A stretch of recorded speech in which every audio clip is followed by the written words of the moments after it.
Fear is an instinctive response and can be very debilitating and dangerous. It has a huge impact on our horses and on us. Ever wondered what else you could do to help your horse overcome fear? In this DVD, you will learn how Star got from the left of your screen to the right by being empowered through CAT for Horses. But first, allow me to take a small amount of time to address some background and theory.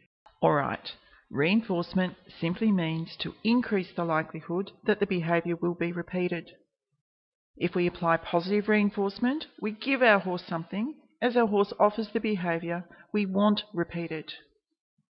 When we apply negative reinforcement, we take away something as our horse offers the behaviour we want to repeat by initially offering a slight pressure.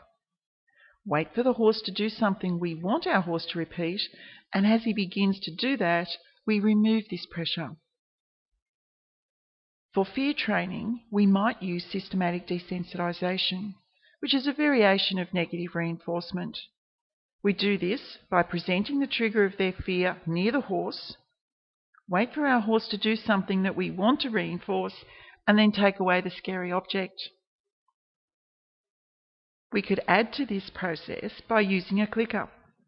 Initially, as our horse begins to move towards the trigger or touch the object with his nose, for example, we mark that attempt with a click, remove the object, and then treat. Now, in applying both positive and negative reinforcement, we are likely to be working on our horse's emotions.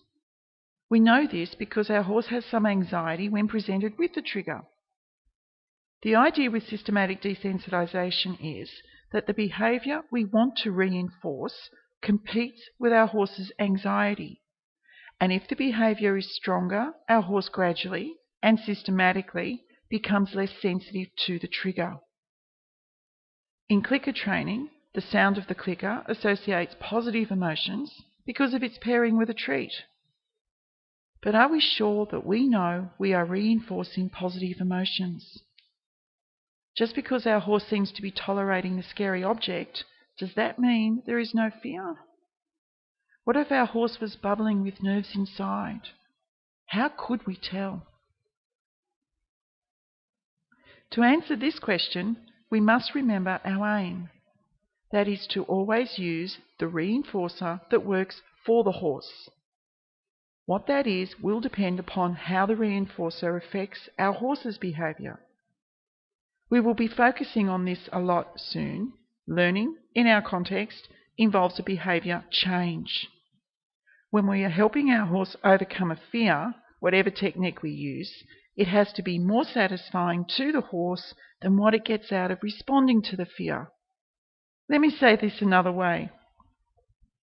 The reinforcer we use must be more powerful than the fear response in our horse in order for our horse to overcome their fear. Now, I am a clicker trainer, and I initially used clicker to help Star overcome his fear of coats after he had a blowout. Until Cat H, though, I felt something was not right. He took treats hesitantly, so in terms of his behaviour, I would describe Star as standing still or fleeing when presented with the trigger of his fear, and when clicked for touching or standing, he took treats slowly. Now, it can often be the case that the technique we use turns out not to be more powerful, and this is what happened with Star. You see, the problem can be that sometimes behaviour can be caused by the present events that occur before and after the actual behaviour is performed. In Star's case, they were negative emotions. So when mixing our reinforcer with emotions in truly anxiety-provoking situations, we run the risk of the behaviour being maintained by those negative emotions. We also run the risk of not paying attention to just the behaviour. Notice Star's outstretched legs? We also run the risk of inadvertently punishing through repetition. When this happens, it can lead our horse to shutting down or to fleeing after a blowout at some future time, which can lead to injury. The problem is that the fearful horse often does not know what to do in a fearful situation, so it often leaves or shows aggression. We need to teach our horse to handle its emotions in a safer way by working on the behaviour directly.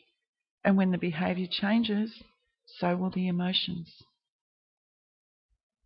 Now there are 5 steps to CAT-H. First we will explain them, then it is your turn to practice, and then we will show them to you. We will also show you some bloopers in our CAT journey in the hope you can learn by our mistakes.